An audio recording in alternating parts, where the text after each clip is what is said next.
Hello and welcome to DCP SideQuest number 12. I almost screwed that up, guys. It was very close.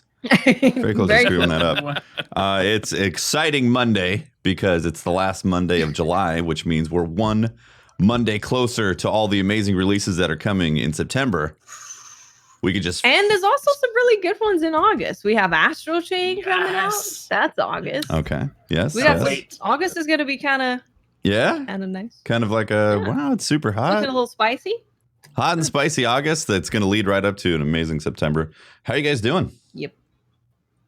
I'm like, good. I got like dread in my heart for September. Like I'm actually like a little bit stressed. I'm a little stressed too. Definitely. You're not alone, Briar. I'm stressed out about September. I'm just thinking, like, if I go into September just not thinking about how I'm... Like, I think if you overthink how you're going to play other games, I think we should just go, like, headlong into it and be like, whatever, we'll just play it, you know. Just play, see what happens. Just wing it. Seems like a good idea. Ultimately, like, that's ultimately my plan is to just be like, all right, well, take it day by day, wake up and be like, what's the most prevalent thing that I want to stream or play that day? And then just go from there, you know? Because you don't know what's going to be released in terms of, like, events that are important. Yeah. You know, so there might be some crazy event going on that you want to get in on, and then some other stuff, and True.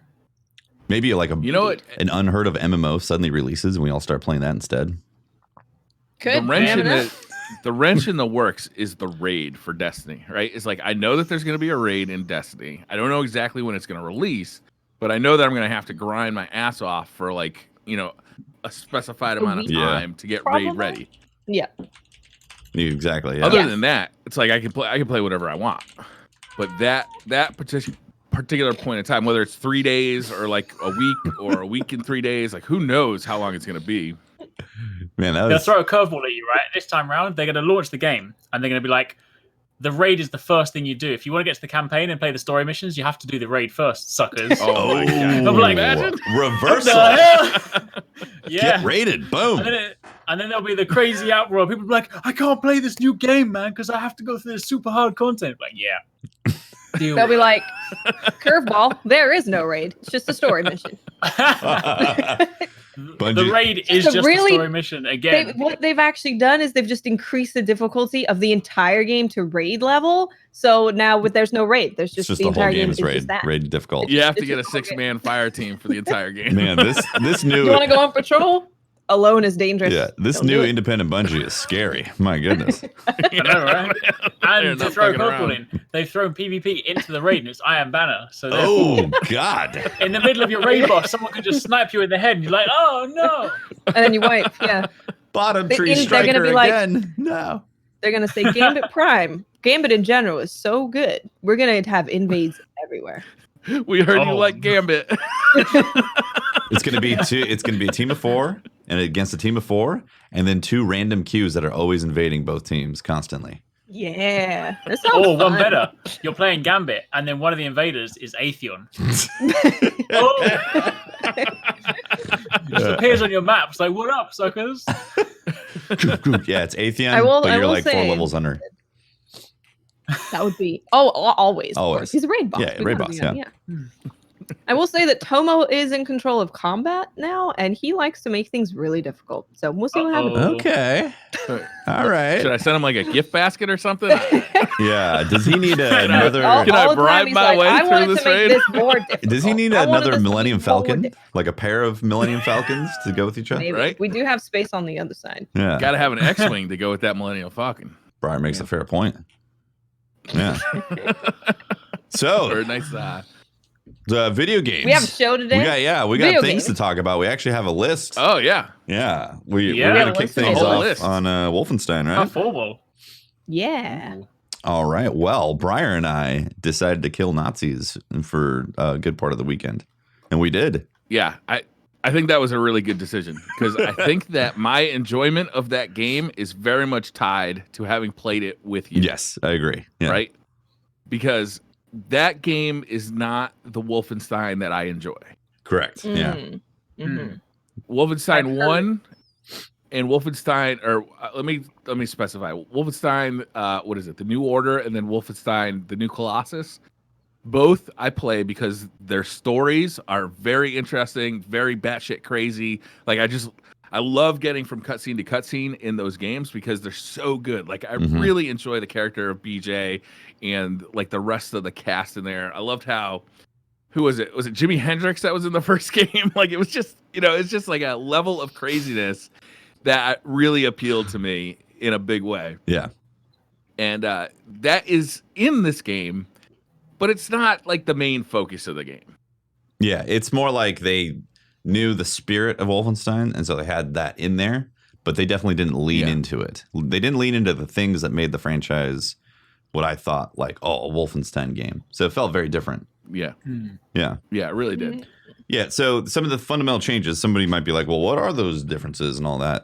Arcane Studios took on this DLC, because it is technically a DLC. It's a standalone DLC for Wolfenstein, the previous one that they did. And they did their Arcane thing, which is really good. Arcane does some awesome games. Dishonored, Prey, like they're exciting, fun titles, and they also look beautiful. So the game visually stood up to that like Wolfenstein level of like gore and also dystopian 80s type of thing that Nazis have taken over. So that checked the boxes right there. But they applied this open world type of leveling type of thing that happened, and it's really hit and miss. Because if you've never played a Wolfenstein game and you play that, you could be like, oh, it's really cool being able to go through and like do these side quests and check out, explore, and then come back to a base. But having played Wolfenstein games, it was weird. It was awkward. Because it was a little bit. Yeah, like some guys you just couldn't kill because you were underleveled. And I'm like, I'm not used to that. If I headshot the guy, I should be able to kill him. Because that's a Wolfenstein game, yeah?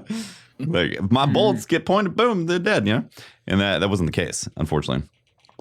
It kind of played into the narrative. In the narrative of this game, you have the two sisters, right? They're BJ Blazkowicz's kids, and they're young. I'm guessing 17, 18 years old, and this is kind of their first combat experience. They've been trained by their mother and father to fight. They're really actually fun characters. They're really goofy. They're kind of got this southern accent, and they really rejoice in the fact that they're killing Nazis in like a really appealing way. Yeah. Like I found the characters actually to be super fun, and I'd like to see them in more games. But because this is like their first outing, like it kind of makes sense that they're not like full on like Nazi killing robots, right? Is you kind of build up, you get stronger, you unlock abilities. You're not full on. But I agree with you, Tefty. It doesn't feel like that Wolfenstein experience going into a level, figuring out because you kind of come into these. There's 3 different levels, right? And you come into these, and they're kind of like these hubs, and then you can explore and shoot off and go to different objectives. And the levels themselves are really cool because you can kind of you have a lot of room to explore, but you might run into people that you just can't kill. Yeah, like you're just early game, you're just not going to be able to get it done. Yeah, which felt very Arcane Studios. Like you could feel that DNA of what Arcane Studios does into this game, and I was like, interesting, huh? There's like these RPG elements to it that they're cool. I don't want to say that they're bad because they're not. They're definitely cool elements. But it was a deviation from the Wolfenstein formula because, like, in the past, you could play on the hardest difficulty in Wolfenstein and you're going to get your ass kicked, but you could still kill those enemies if you had your shots on. This is not the case. Now it's just it's like Destiny leveling, where you get punished for being underleveled. Yeah, you know what I mean? Very much. Yeah. And they also, another big problem with this is that they didn't have damage numbers or any kind of reflection of how much damage you're doing after leveling up. Hit markers. Yeah, there was no hit markers, so that was weird. And then there was no damage numbers to verify that you're actually doing more damage as you leveled up. And I think that's a cornerstone of a game that has leveling. Like you want to see those damage numbers go up. Like when you play Monster Hunter World and you do some damage with your greatsword, and then you upgrade your greatsword, you want to see that number go up. That's one of the big things, right? Like you see, you see a definitely bigger number. That's like a satisfaction type of thing, and that's not in the game, unfortunately. If they went down the RPG side, they didn't put that in there. Yeah, I think that's super important as well because I mean, as you said, like if you're not in a position where you can just like kill someone by headshotting them like you're typically used to, and you have this new model. Because I only played the first hour of it just for like a quick video and whatnot, and I got through to the very first boss you fight, like the guy in the armor suit. Yeah, and he had like that weird white shield for like quite a while, and then because there was no feedback, because there was no hit marker, because there were no numbers, I was shooting him constantly. I was like, am I doing something wrong? Because I don't feel like I'm doing damage to this guy. And then eventually the white shield just went away. I was like, oh, okay. So that was quite so I get what you're saying with that. That was quite a weird experience. Yeah, there's no feedback. There's also an armor system too, where there's two different types of armor that the enemies can have, and some of it is more susceptible to penetration damage from like regular bullets, and some of it is more susceptible to like blunt damage from like shotguns and stuff. Mm-hmm. And that is like a little tip that you find early in the game, but it's, I don't know, it's just like I just want to shoot guys. Yeah, it's a Wolfenstein game. You want to rip Nazis apart, man. And also, that was one of the best things. Like it seemed like the melee was the best weapon in the entire game, it was, except for bosses. Yeah, 100%. Like a lot of the guys that are heavily armored, you can just shoot and shoot and shoot. But if you focus on their head and you get the armor off of their head, then you can throw an axe at their face and just kill them like almost immediately. Yeah. You can also slice off their arms, which is kind of fun. Like slice off their, like it's pretty gory. There. Graphically, though, I gotta say this game is one of the best looking games I've ever seen. Yeah, it's it is outstanding. Yeah. The amount of time and work that they put into just like the smallest details. You'll see a lamp, like a sconce on the wall, and you'll like walk up to it and see how detailed it is. Like just really, really nice work. And then like we were looking at the posters, Tefty, and like the posters are super high res. Yep. You can like read the writing on them, and like the posters are kind of funny too because they're all for like 1980s technology, but like German. Yeah. It's great. Like, all these really like kind of funny these stuff. VHS and tape cassette type of like Nazi inspired type of like things that they're selling. It's hilarious, honestly. Yeah. There's a bunch of stuff that's really good about the game. Like for $30, if you're a Wolfenstein fan, like I would definitely buy the game and play it because I think just being in that universe and getting to play, understand that there's less story here than what you're used to in the mainline games. Yep. It feels more like a DLC, 5 missions, like the Old Blood or something. Right, like 5 main missions. Yeah. There's a bunch of side quests, and we didn't do all the side quests. We only did a handful of them because we didn't. We're not going to 100% this game. It's just not going to happen. Side questers, not side questing. What is going on? Yeah. Ponies. I have been side questing The Witcher 3, but that's another story. You have those side quests are so good. Yeah, they are. They are really good. So Wolfenstein Youngblood is a definite deviation from Wolfensteins of the past. 100%. It's like good and bad, honestly, because if you're expecting Wolfenstein, you're going to get disappointed with that aspect of it. If you're expecting like a change up of the formula, then I think they were successful in that aspect. There's a few glaring problems, and one of them is the ammo economy, right, Briar?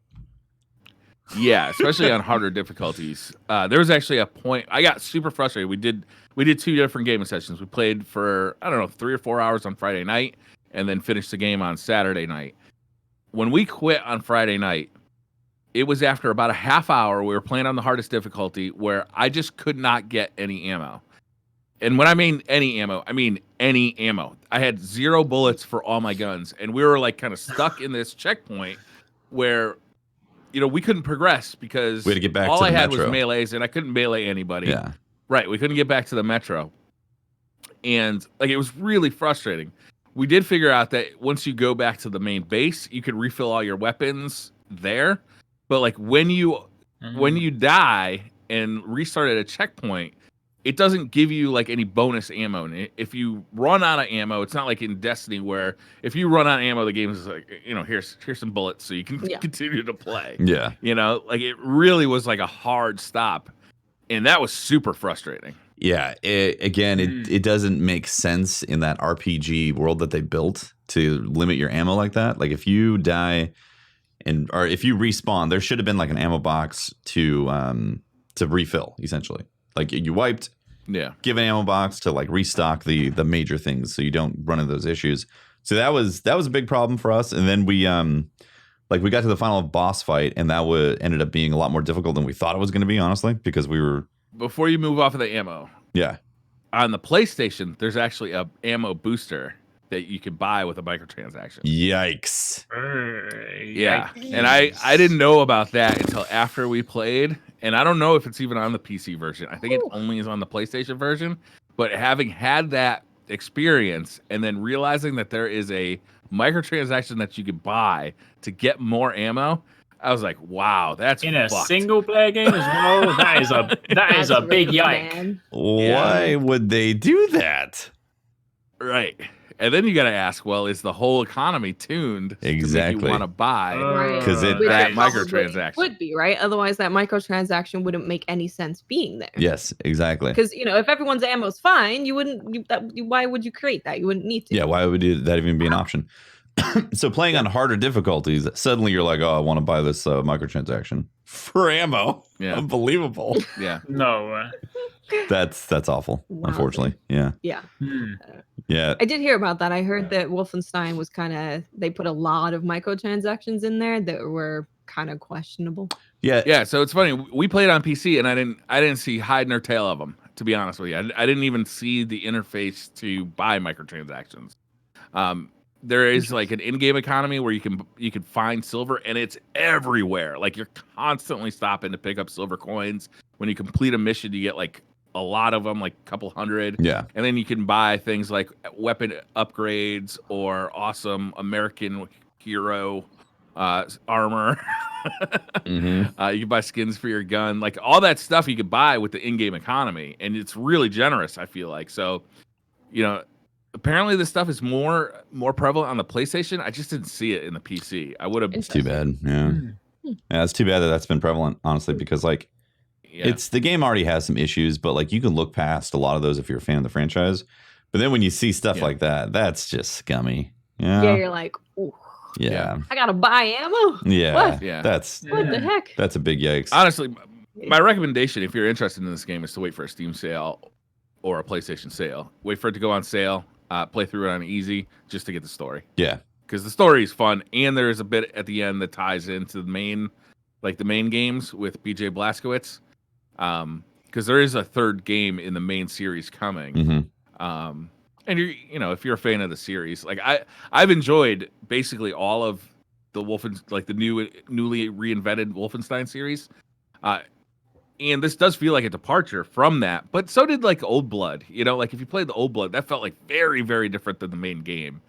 So I wasn't that surprised that it felt different. I wasn't as big a fan of this as I was the Old Blood, but I did really like the characters in the story. Yeah. Characters in the story, they were fun. Definitely Wolfenstein. Playing with you, Briar, definitely made it like exciting, because if I had to redo a bunch of that stuff and redo, like you have to go through the levels a lot, like the same levels you've been going through, because it's kind of an open world-ish type of thing. I mean, it's not true open world, but like it has elements of that where you start with your hub, you get the mission that you're doing, and then you have to go through a familiar area that you've already been through, and there's always enemies spawning there. And I feel like at halfway through the game, if I was playing solo, I'd have been like, this again? Right.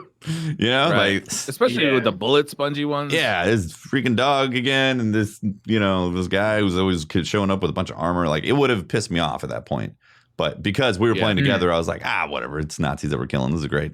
Yeah, we're joking around. Any game is more fun with friends, right? Everything's more fun when you play with friends. Yeah. Do you think you would have played it through if you weren't playing co-op? Do you think you would have completed it, or would that frustration have stopped you? I would have put it on normal or easy mode. I think easy is normal, and I would have just blasted through to get to because I just wanted to see the story beats because I like the franchise. Yeah, exactly.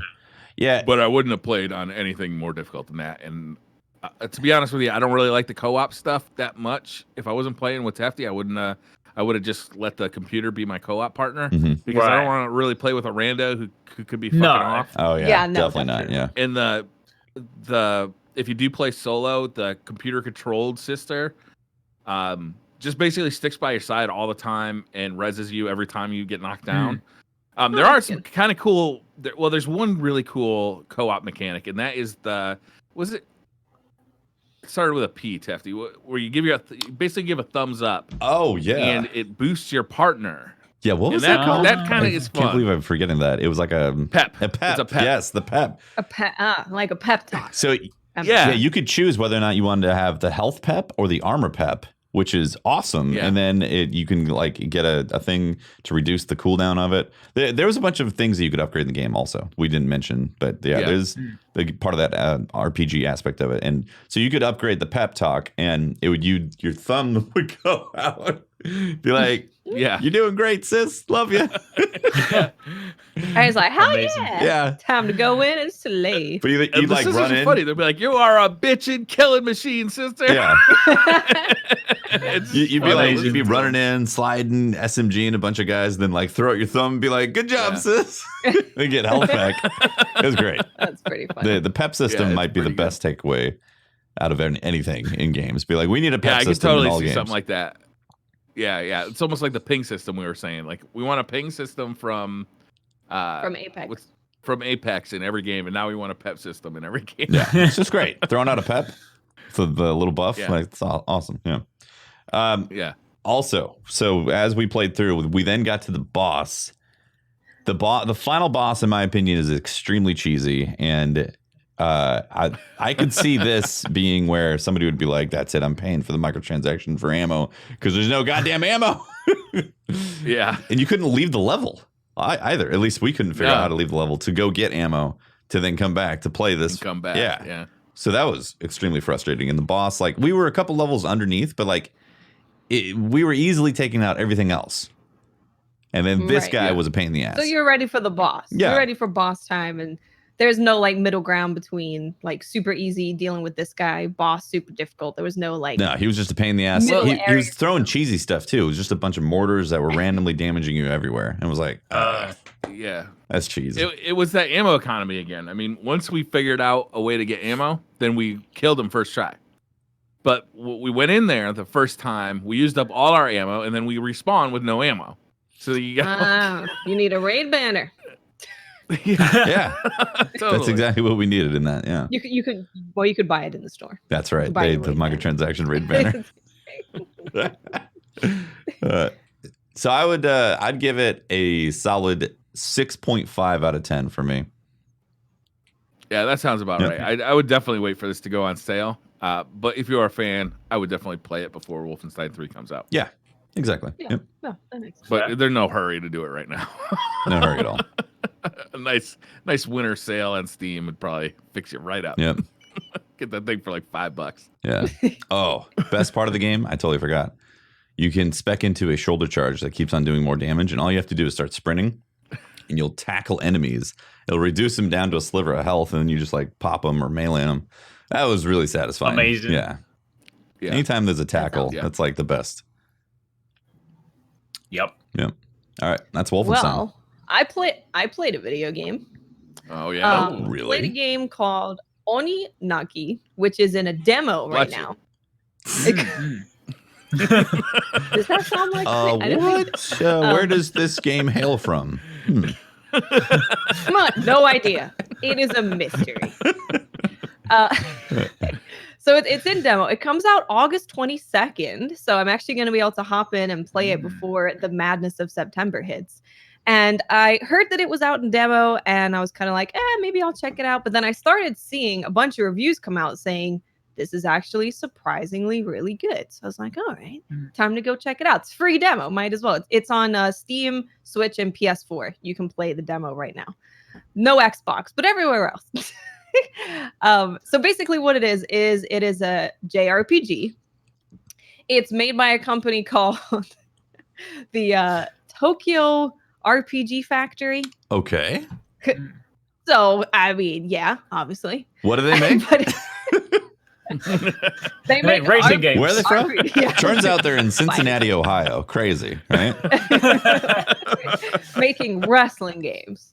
Crazy, I know. We would never have thought. It's published by Square Enix, though. Okay, It's published by nice. Square Enix. But so yeah, it's an RPG, and the really interesting thing is the world that you're playing in. So you play as a character called a Watcher, and Watchers are people that help the lost transition to go and be reincarnated. So in this world, they believe in reincarnation. You die, and then you go and start a new life as another human. But you can't do that if you get stuck in like the middle between Purgatory. world. Purgatory, basically, but really spooky with monsters. Cincinnati. Monsters and demons and bad things. So Interesting. Okay. you can't go if you get stuck in there. So they believe that if your family is grieving for you and you're like they're really upset, that actually stops you from being able to pass on and be reincarnated. So they're always telling people the big part of this culture is that you can't grieve for your family member. You got to get over it. You got to get over it. Be happy. Otherwise, they are going to be stuck in this awful world alone, and it's terrible. So that's what the Watchers do. You do that by fighting monsters. Yeah, naturally, basically, obviously. So you go to the other world. You find this lost soul, and then you help them transition over. And there's some really dark themes in the game. Like there was a cult that ended up just doing mass suicide because the leader was like, I can totally take you to the next world and it's going to be dope and awesome. So, and then we find a child who was a part of that mass suicide. And then there was a family who lost their son and they wanted to be killed so they could go and be with their son in this purgatory world. So it deals with a lot of dark themes, and they really, really delve into that culture. So that's why that story is actually really important. It's not just like a background for fighting stuff and being around demons. They really do heavily incorporate that into the story. But what's cool, what I found really cool, so the way that you fight, it's kind of like a hack and slash game. It looks a little like Diablo. Kinda. I could see how you could feel, how you could get those vibes. But the fighting system is really interesting because you have these things called daemons, and that is how you fight. They have their own weapons, they have their own skill trees, they have their own ultimates and stuff that you can unlock. And I'll give you an example. So you start with a girl who has a sword. So you're fighting with this like really fast sword girl who can dodge everywhere, and she has those kind of abilities. And then later on you find a guy with a spear. So he has like long range attacks. It changes your jump into an actual jump where you can do aerial attacks instead of just dodging around everywhere. And you can change between these daemons on the fly in the middle of combat. So you can really switch what you want to use based on the situation that you're in. And you can find new weapons for the people to use. You can find that, like I said, they all have huge skill trees. That's cool. Massive skill trees to unlock. And the really cool thing as well is they're not just a tool for you to use to fight things. They have their own backstory.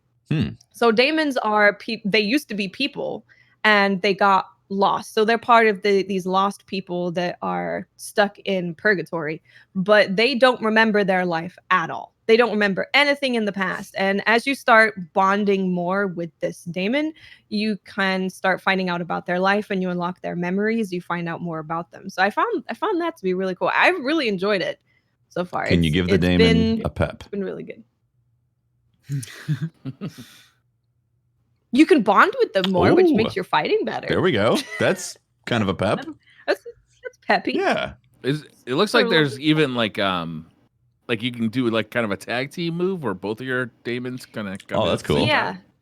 Yeah, there's a lot of really cool things that you can do. And for the beta progress carries over to the game. Whoa, wow. That's so interesting. You can technically start playing now, and that's your character that you can level up and take with you, which is interesting. And this is a single player game? Yes. Interesting. Wow. This game looks like it's going to be fantastic on the Switch. Like it would be really good on be able to like just grind an RPG on the Switch. It seems like it's perfect for that. I remember when Diablo came out on the Switch, I was like, oh man, it seems like such a great experience to play that on the Switch. But I've already played through it, so I don't know. I don't really want to pay $60 for it. But this, like, it's got kind of like a Japanese Diablo vibe that looks like it could be a lot of fun. That sounds amazing. I found it to be really fun. Yeah, the world is really interesting. I love the fact that you don't just, you find a new weapon and, I'm going to use a spear now because I found this weapon. It's like a whole person that you found, and you find their story. And I found it to be really good. So if you want to check it out, the demo is obviously free on Steam, Switch, and PlayStation. So anyone can go in right now. So you could play it on the Switch right now, and your progress is going to carry over. Yep. Yeah. And there's also a second mode you can check out as well. So you play through the story, and then you unlock a battle mode. So if you want to experience what it's like to have high level characters, you can temporarily test them. That bit doesn't carry over, but you can play like a battle mode and then just test. Because the one thing that because I played through the demo, and like the one thing I found, I really enjoyed it. Like gameplay wise, it was really cool, and I could see it evolving into the game that I like want it to be. But I found like, especially for the first say half an hour, because obviously you don't have too many abilities. It's quite combat initially started quite repetitive. But then once you started to unlock more daemons and stuff, then it started to get interesting. So yeah, you see what the game is going to be, and once you kind of realize that. But yeah, I thought it was really cool. That's cool. I thought it was cool because you can have you start off with just obviously one ability because your daemon is like super low level. They don't know anything yet.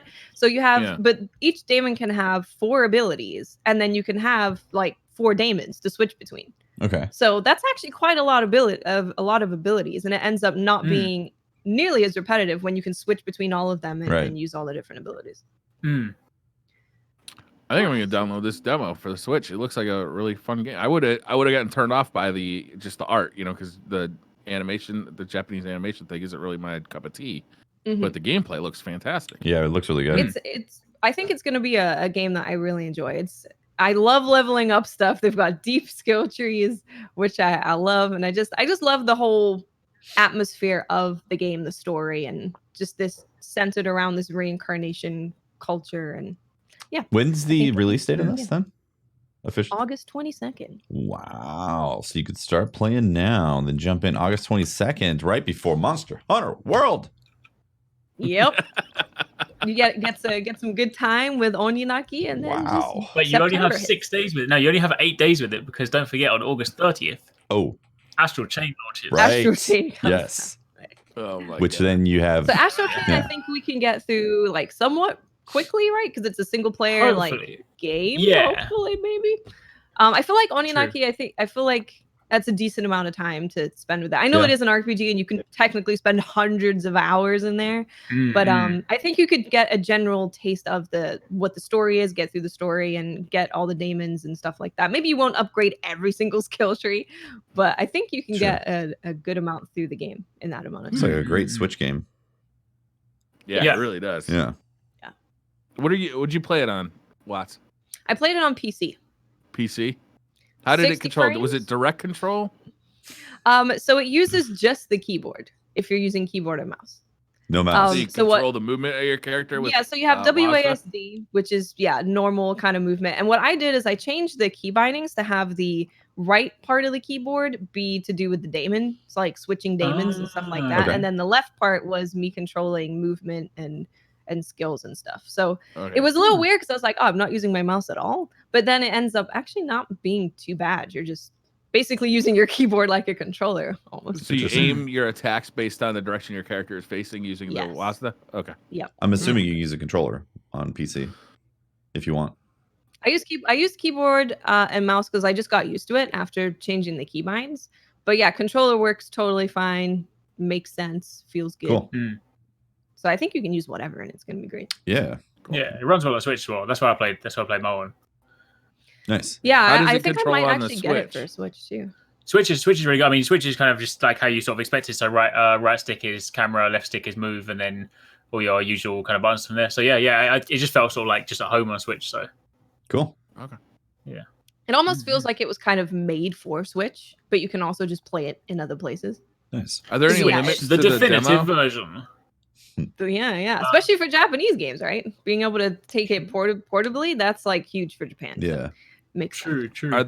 Are there any limits to the demo? Like, can you only play for like 4 hours, or can you just play as much as you want? What was the limit you found, Arekzz? I didn't actually get to the very, very end of it because I just did my first video, so I need to go back and finish it. So I think the end is just like the limit is just kind of a particular story part. So there's no time limit. It's like, you can, for example, there's an area where you can kind of wander around, and there, although I did read online, there is a level cap limit, so you couldn't just grind the area, just kind of get yourself to like level 99 and be like, I'm ready to go, guys. Ready to go in the game, guys. Woo. Yeah. But I think there's definitely a good enough chunk to, I can probably get a couple of hours out of it or something like that. So, a decent sort of like starting chunk kind of thing. Yeah, I think I've already played for, it must have been 3 hours, and I don't think I'm like anywhere near reaching the final part yet.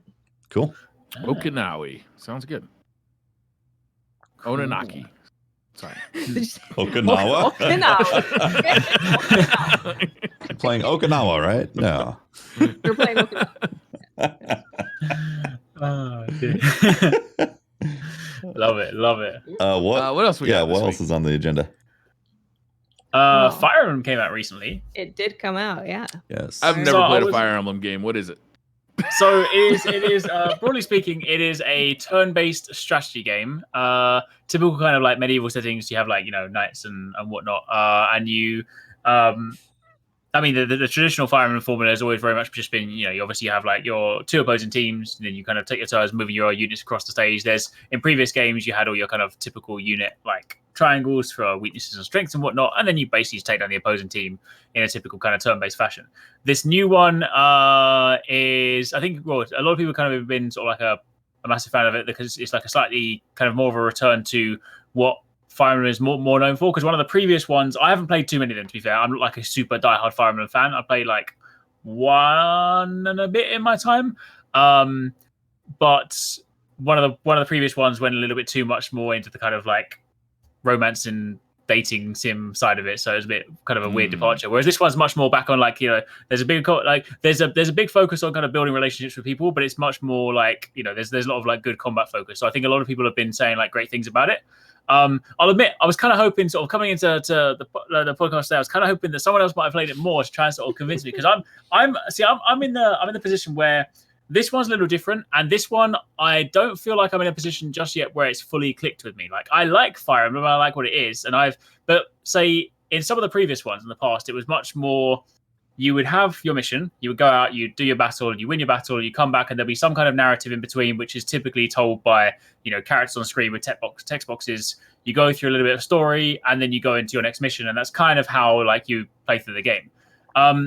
This new one takes place in, essentially it works around like sort of this, you're a teacher in a monastery. You start off as like a mercenary, and you get dragged to this monastery, and then you get enrolled as a teacher, and you basically pick a class that you want to become the teacher of, and then you train these students. You kind of recruit the students and train them because they then take part in combat. So the one thing that kind of hasn't quite clicked with me just yet, because I've kind of gone in, used to a certain Fire Emblem expectancy, is that in between missions, in between certain things, you have things that you can do. As a teacher, you can kind of go around, you can chat to students, chat to other people, do other tasks, just try and sort of like build morale, recruit people. And this is the part where I'm a little bit like, I don't know if I like it too much, because I kind of just want to do the battles. Whereas I don't want to have to go and do my teachery things in between and go and speak to mindless students that I don't really care about, and then try and make sure they're happy and go and like go fishing with them and have dinner with them. And like, I'm like, I don't have time for that. I just want to go and fight people.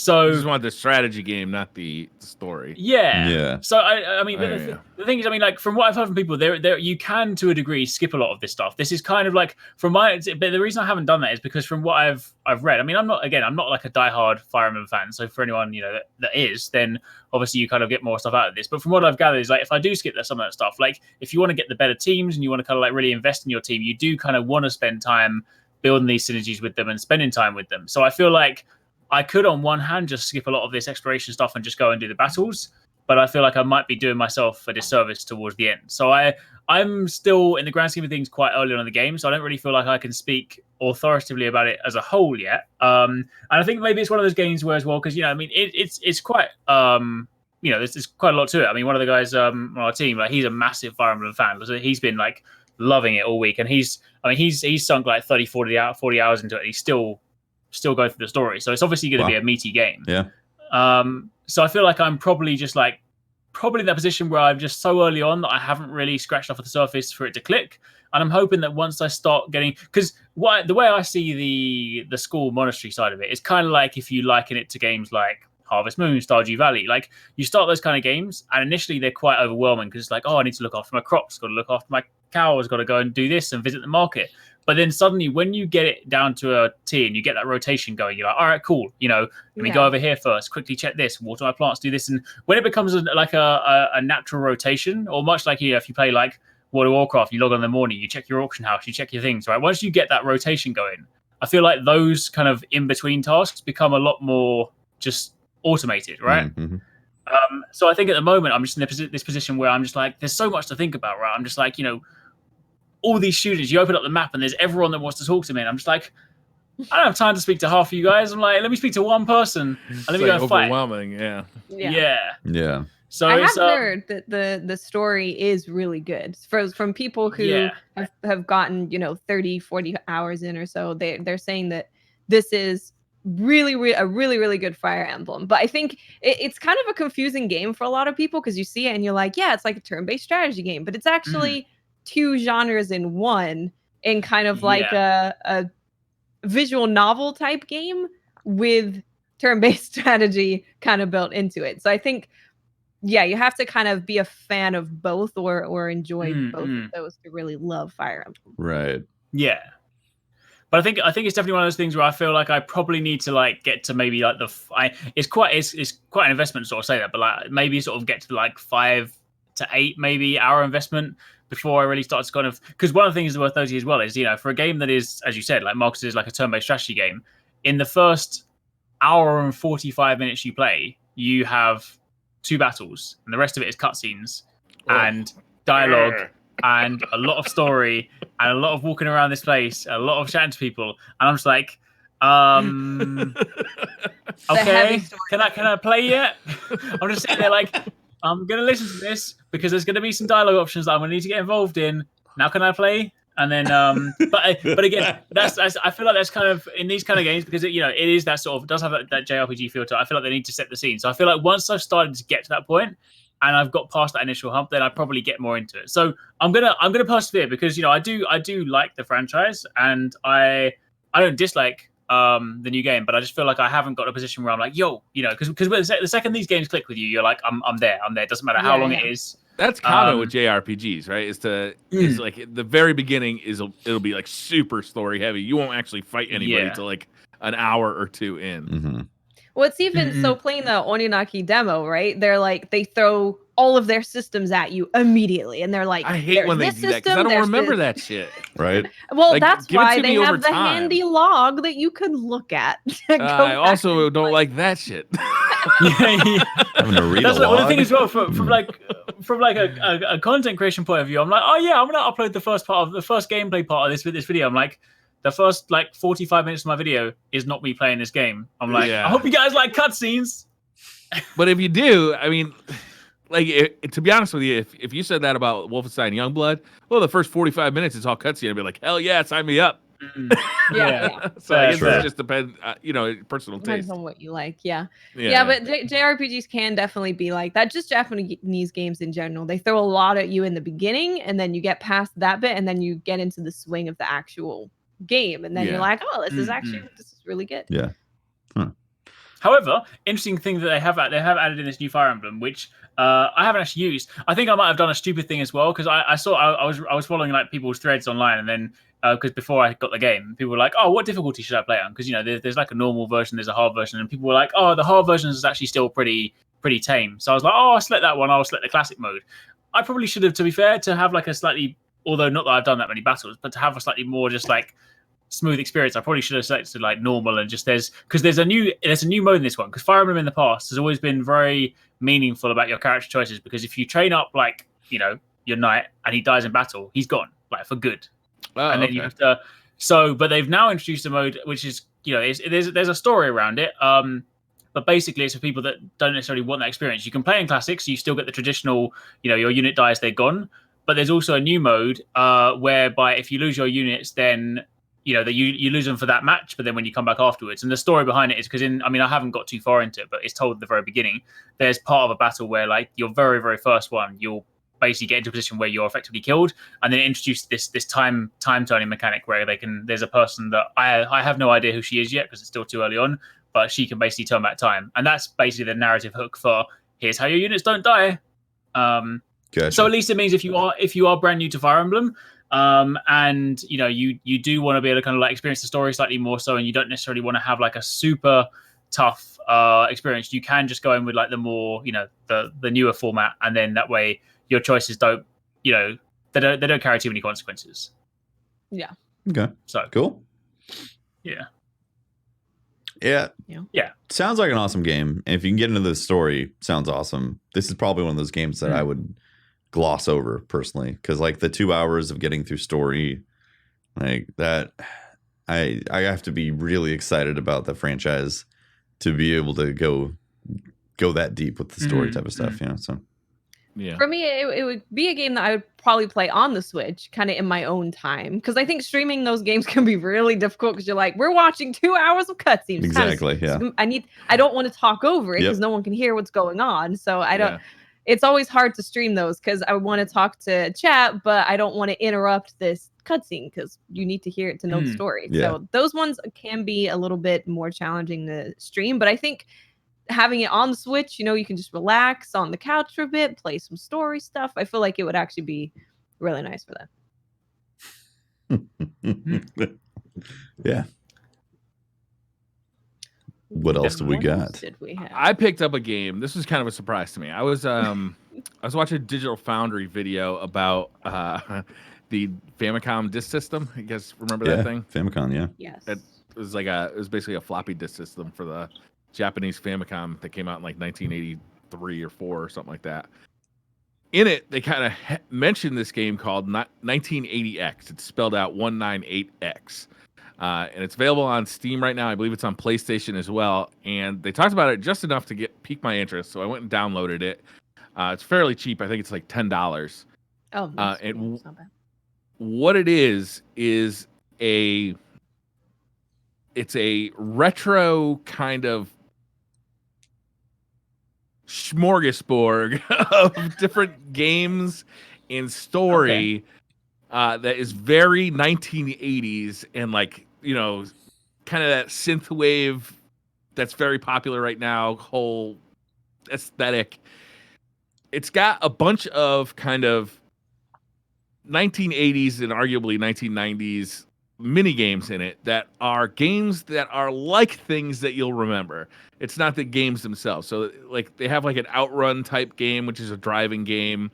They have like a Shinobi style ninja game. Ooh. They have a Streets of Rage style beat 'em up. They have an R-type style shooter, like stuff like that. I think there's like 5 or 6 of the games in total.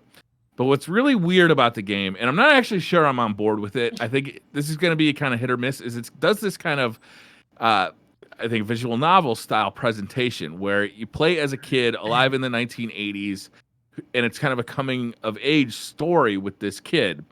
And at times, it's really fucking cool because you're playing Outrun, or the game's version of Outrun, and you're driving, you're playing like just the regular arcade game, and then all of a sudden, the timer at the top of the thing to get from checkpoint to checkpoint disappears, and now you're just driving, and you're still going around corners, and you're still navigating traffic, but a voiceover starts, and the kid starts talking about how the fantasy of playing Outrun, like what that fantasy meant to him growing up.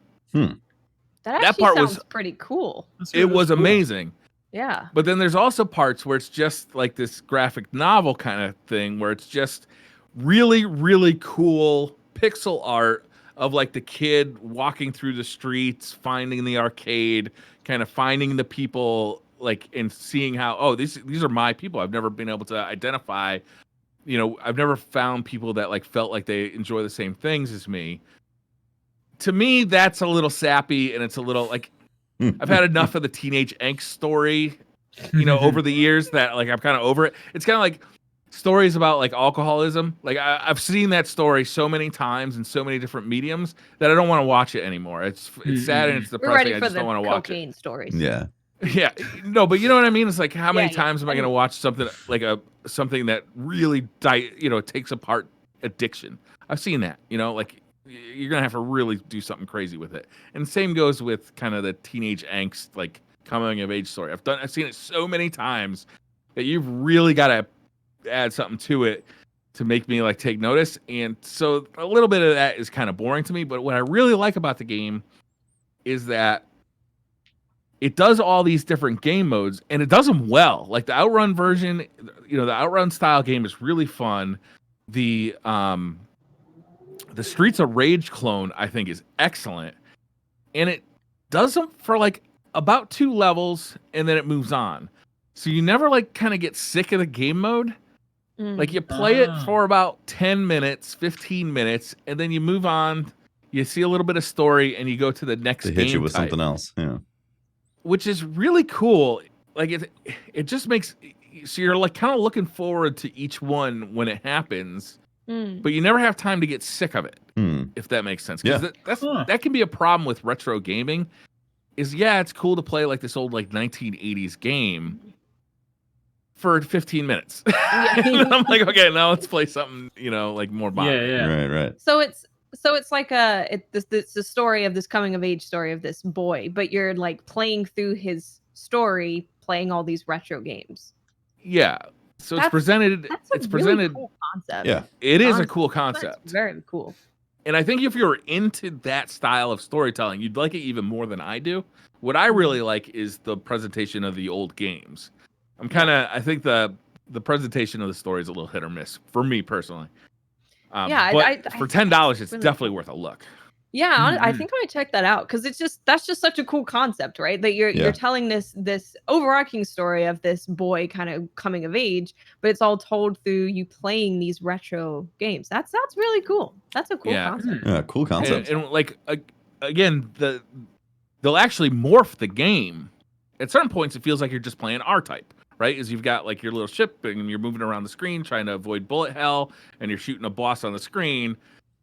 And then it kind of like zooms out, slows down, and like a voiceover will start, and you'll still be playing the game, but it's changed a little bit to match kind of the story he's telling.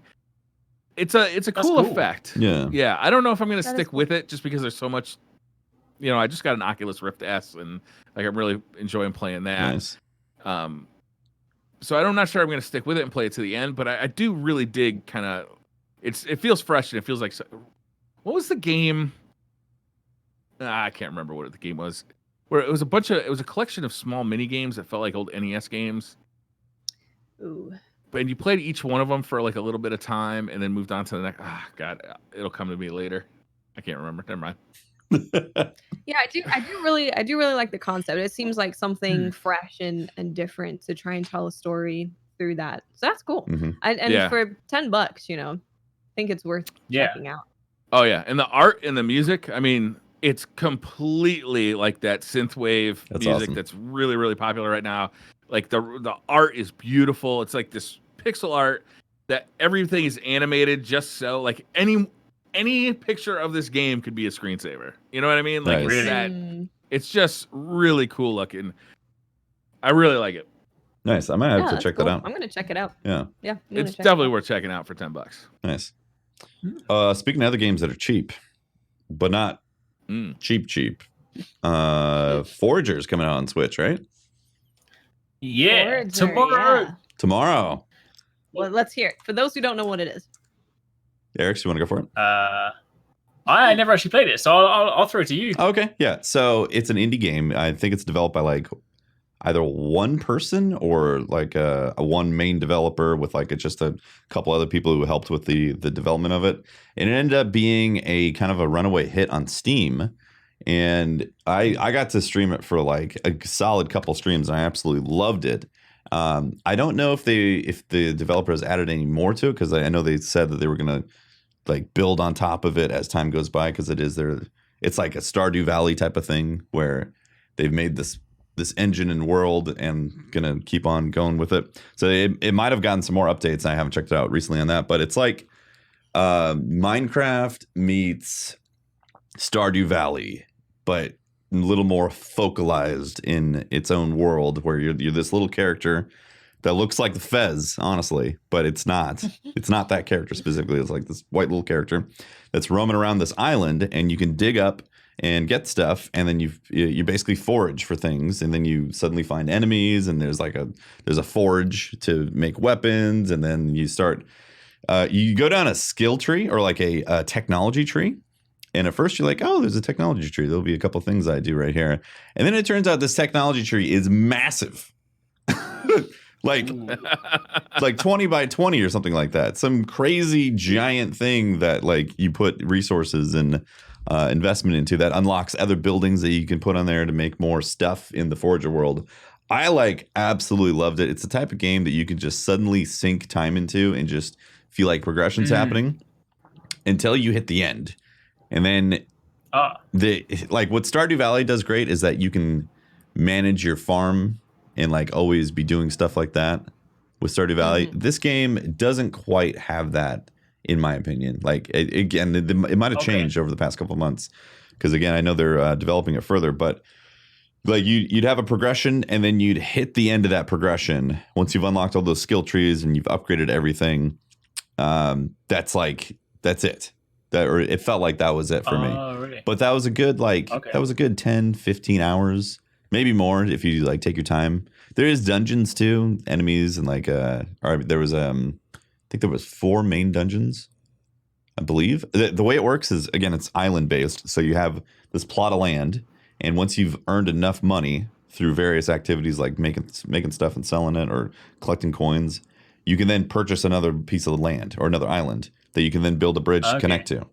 So you keep on expanding that, and that also becomes pretty big, like I think 10 by 20 or something like that, to 10 by 20 islands. So it gets progressively bigger and more expensive as well. And more, obviously, the more difficult stuff is towards the outer skirts of the islands and all that. Is that kind of the goal, is to just kind of like expand your reach? Unlock everything and forage every island. You're literally foraging. Like eventually you get to a point where you're setting up these pylons that like automatically zap any resources that are around the island and add it to your inventory. And then like you're setting up furnaces everywhere to like constantly make glass, to make these upgrade resource type of things. You're making electronics to then make these robots and all that. It's hilarious, honestly. Yeah. That's cool. Yeah, it's a lot of fun. Yeah, I remember seeing... Perfect Switch game, too, right? Like that. Yeah. I remember watching people play it. Yeah. Yeah, it's one of those games where, like, much like when Moonlight came out, like I was super looking forward to it, but I like specifically wanted to wait because I was like, this is just going to be a handheld game, right? And it's just so I'm looking forward to that. It's going to be fun. Yeah, it's really cool. I loved it. I thought it was awesome, and it became one of those indie hits that suddenly was like on the top 10 of Steam. So it was like a sudden surge of success, and I'm sure it's gone off and inspired a bunch of other developers to make a cool indie cute game. So yeah, it's on Steam. It's got 5,726 reviews, and it is overwhelmingly positive. Yeah. So that tells you a lot about it right there. Yeah. Lots of people are enjoying it. The beginning to mid game is fantastic. And then once again, as you get to late game, you've exhausted your resources of things to do. And that's that. When did you play it, Tefty?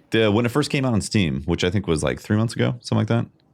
Came out in April. April. Okay, yeah. So it came out in April. I played it then. It's still pretty new. It was I basically did 2 streams of it, and the thing that it lacks is the renewal effect of Minecraft, of how you can always just go and build brand new things somewhere else. Like if it had that infinite type of thing going on with it, like you could always get new islands and expand forever, then I don't know where they would go with that, but like I feel like that's where the future of that game could go, to keep on renewing its interest.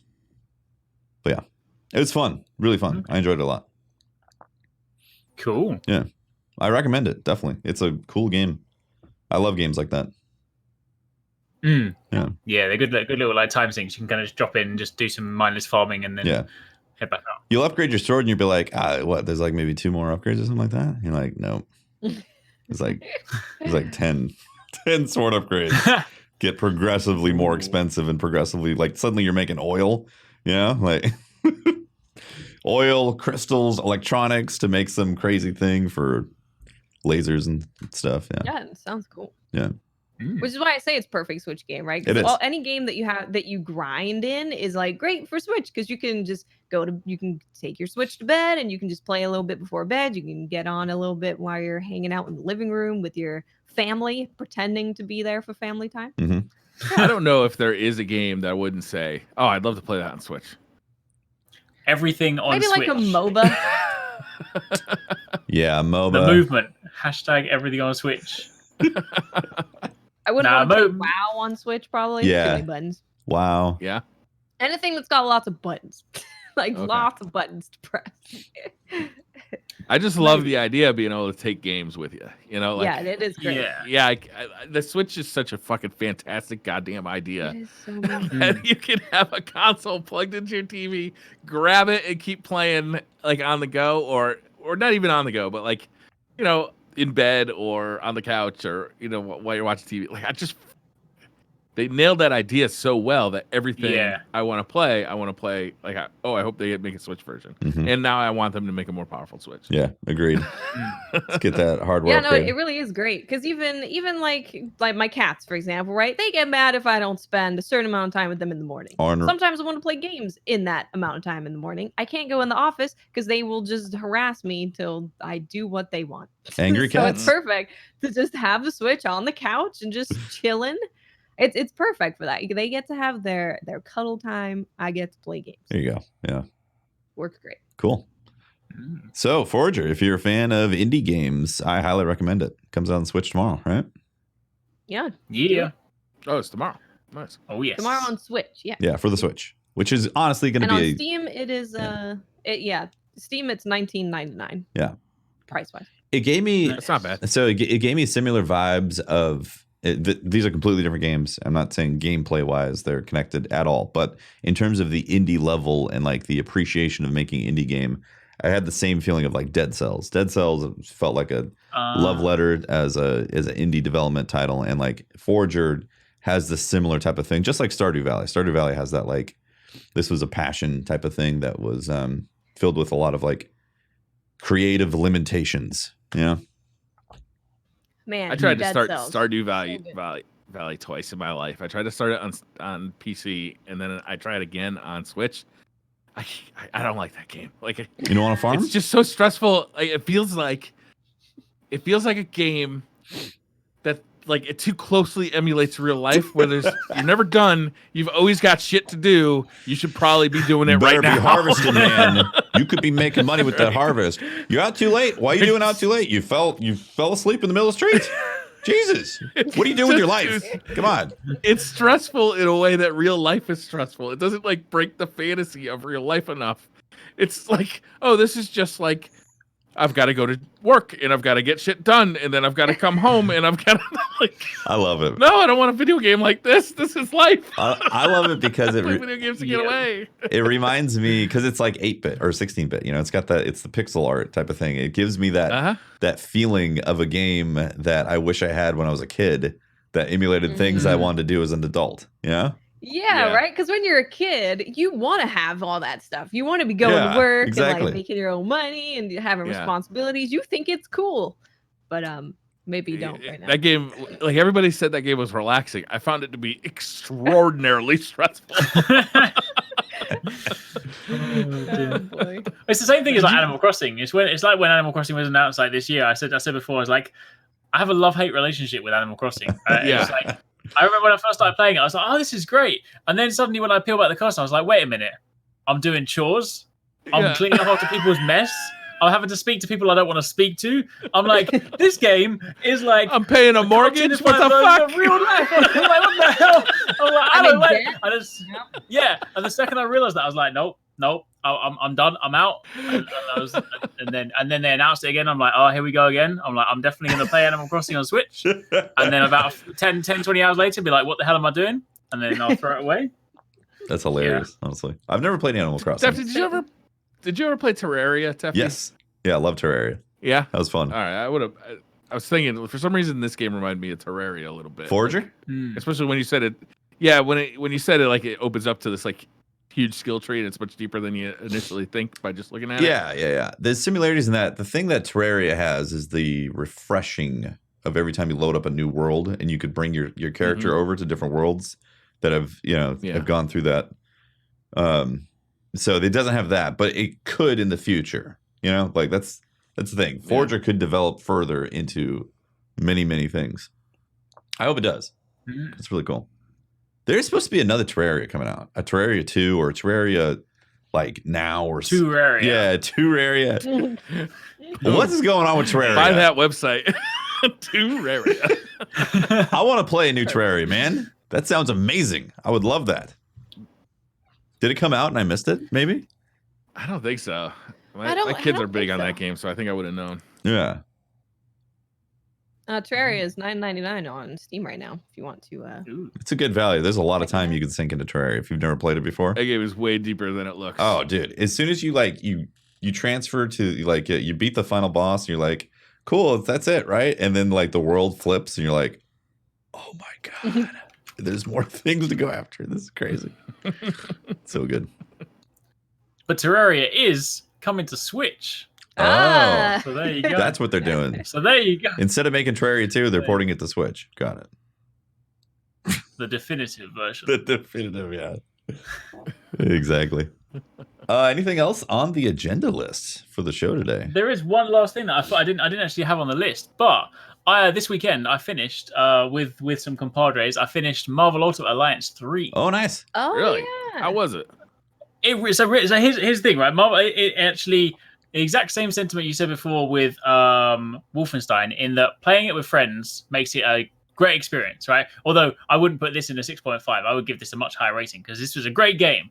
But Marvel Ultimate Alliance is one of those games where anytime I've spoken about it in the past, people look at it, if they haven't played it before, if they have no prior attachments to the series, they look at it and be like, that looks like a really bad mobile game. And I can get that because you kind of got that sort of slightly zoomed out camera angle with sort of like that Diablo-esque kind of look to it, but not with the same kind of polish to it. But honestly, it's just a really, really good load of fun. There's so many characters in. It's basically your chance to pick your favorite Marvel superhero, and it's got 4-player co-op, and you literally run through the story. And it was actually it was a lot longer than I thought. I mean, we got probably a good like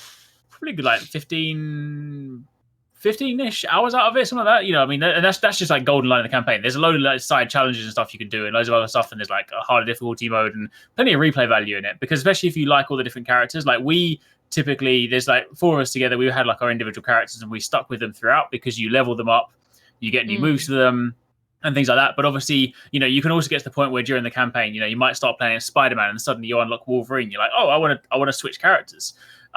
But it's just a load of good fun because there's so many synergies with the characters. So you get into these crazy situations where there's loads of enemies coming in, and you just have these, like, towards the end, you can combo off of each other. So like you might have like someone that will do, like, for example, I played as Miles Morales. So I could throw shockwebs on the ground, and then when doing that, Venom could then just like combo off of that and bring like a massive like Venom weird shark out the ground. Cool. And then Hulk can combo off of that and just like smash on the ground. So basically you get to the point where if you just do it without the combos and you're just sort of like fighting, it's a bit kind of like, some of the enemies take a little bit to defeat and some of the bosses, but the second you start getting your synergies down, you literally get to the point where we were destroying bosses in no time. Like their health bars like because we're just getting our synergies so good. So you have all these you have all these heroes together and you have these epic moments. And then when you have your super bar up and everyone kind of just like, it fills up the screen and you have like crazy numbers everywhere. It's just a lot of fun. But it's one of those hard things where like I played Marvel Ultimate Alliance like 1 and 2, and it's one of those things where even back then I was quite skeptical because my friend kind of got me into it and was like, oh yeah, it's a fun game, and like I went into it thinking this game looks a bit rubbish. But then when you play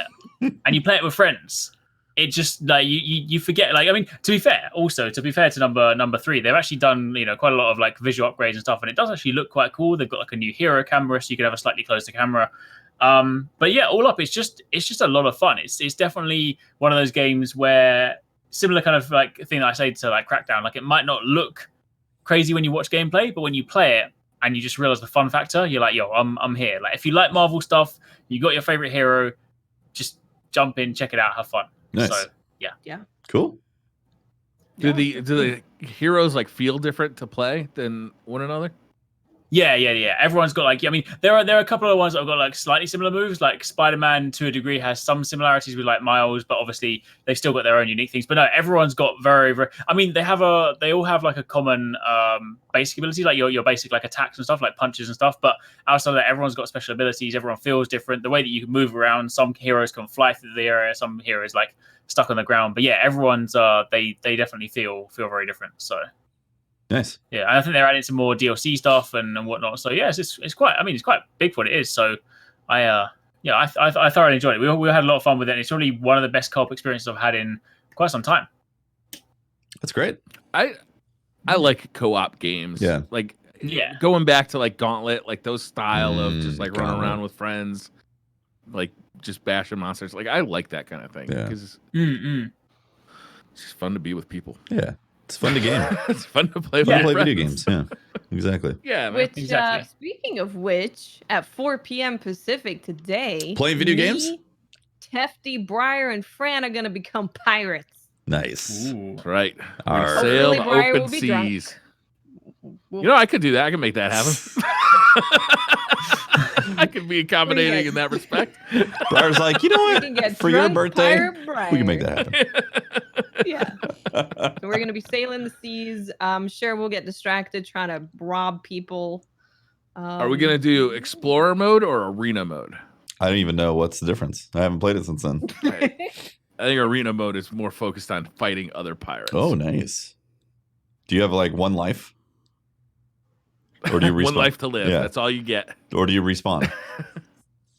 I'm sure you respawn. Yeah. Ah, you don't know either. Okay. Briar's like, Yeah, I don't really know. Arena works around like a point system. So you're loaded into a lobby, and then you go off to different islands. You have to dig up the treasure. You have to then go and deliver that to like a central ship, and you get points. And then at the end of the round, team with the highest points wins that one. Oh, Whereas your okay. explore mode is like your traditional, just like go out, Cheetah Regular have fun. season. Yeah. Yeah. Okay, cool. My favorite part Oh. of Sea of Thieves is without a doubt harassing other pirates. Like that is full on the best part is I like stealing other people's shit. Yep. Like So in their arena looty, mode, the booty is much better than in arena booty I mode, are just found. people looting? Are people still looting and like going and getting chests and stuff? Or is it? Yeah. So different yeah. So I mean, so the basically the way that it works is everyone starts arena with like they've got maps on them. So you look at them and then you decide the island to go there to dig up the treasure. So you can still wait and you can still go and have ship battles with people. You can still steal the treasure from them. Okay. But it's specifically like I mean, and in the name, it's specifically focused on creating these like arena battles. So it's a much smaller map, and you're obviously kind of condensed into these areas. And the maps that you're given will basically kind of force people to go to similar locations and stuff. So Okay, gotcha. I like it's the sound of it's good. It's definitely good fun. Yeah. But if you want to kind of like create some more of your own fun in a slightly more free flowing way, then obviously explore. But then you can't guarantee you'll meet someone and explore. So yeah, they're both good. They're both good. Cool. So Explorer is kind of like the more traditional mode that it kind of launched with, Yeah. where it's everything. Yeah, Yeah. Nice. cool. That's great. Yeah, so we're gonna be pirating at 4 p.m. Pacific. Yeah, that'll be a good time. Yeah, so I gonna be a good enjoy that time, game yeah. tremendously. so if you're listening to the podcast later on, you can check out the VOD on that because You can check out the If you're VOD. if you're listening to this on Tuesday, that already happened. You missed it. It is over, but there are VODs that you could watch and pretend you're there because you can read chat. when you watch exactly. VODs. Yeah. Yeah. It's There like you go. the same thing. Bingo. So is that the show? Is that the episode? I think so. Then that is That's SideQuest all right. complete. Bam. SideQuest complete. SideQuest complete. Bring. Guardians out. Hey, Avengers assemble. Yar. All right, Yar. guys. Thank you very much for watching. I really appreciate all the support. If you want to talk to me, you can at Teft on Twitter and catch my streams, twitch.tv/TeftyTeft. We should do the squad thing for that stream. We should, yeah. The stream squad streaming. Yeah. The Thing. first time I ever used it Yeah. was with Briar on Saturday night. That's right. Or no, Friday night. Was it good? I Was it don't know. cool? I think it Okay. worked. You put his name in there. You just like Yeah, I was like, cool. invite the squad. Boom. And he accepted. And we're squad mates now. Cool. Yeah, we should totally do that. Yeah. Oh yeah, Tefty will also be lecturing Fran on the 7 Seas. Of course. Oh yeah. Tough We're gonna lecture. be harassing Fran. We've already agreed on it. He Yeah. doesn't know. I'm gonna be That'd like, very exciting. Fran, why are you No. eating the banana in the middle of reloading your gun? Come on, man. You gotta measure this out. Jesus. Yeah. Who's next? For Is it me? yes. Yeah. That was me. I am Miss 5000 Watts. You can find me on Twitter, Twitch, and YouTube. Just look for Miss 5000 Watts. I will be streaming a little bit before we start doing pirating. Going to do a little bit of Destiny. I'm going to be doing a bunch of giveaways for stuff, seeing as it's like my birthday stream. Birthday party. Stream. Birthday stream. Birthday party stream with giveaways and also being pirates. So we're going to steal from people and I'm going to give it to you. Something like that. Yeah. Awesome. Robin Hood. You can find me over on Twitter, twitter.com/Arekzz, or you can find me over on YouTube. I think there's quite a lot of things I'm covering this week, so various different videos for your gaming needs. There you go. Perfect. I'm Briar Rabbit. You can find me playing VR most of the week. I will be doing, obviously, Sea of Thieves tonight. I did just get the Oculus Rift S. I'll be playing that for the week. I'll have more to say about that next week's show. I'm curious about that, man. Yeah. Awesome. All right. That's the show. Thank you very much for watching, guys. We'll see you next week, 1 p.m. Pacific time here on DCP_live. And if you're a Patreon member or been listening to the show, thank you for all the support. Appreciate all that, guys. So thank you. We'll see you next time. Thank you so much, guys. Bye, guys. Bye. Bye. See ya.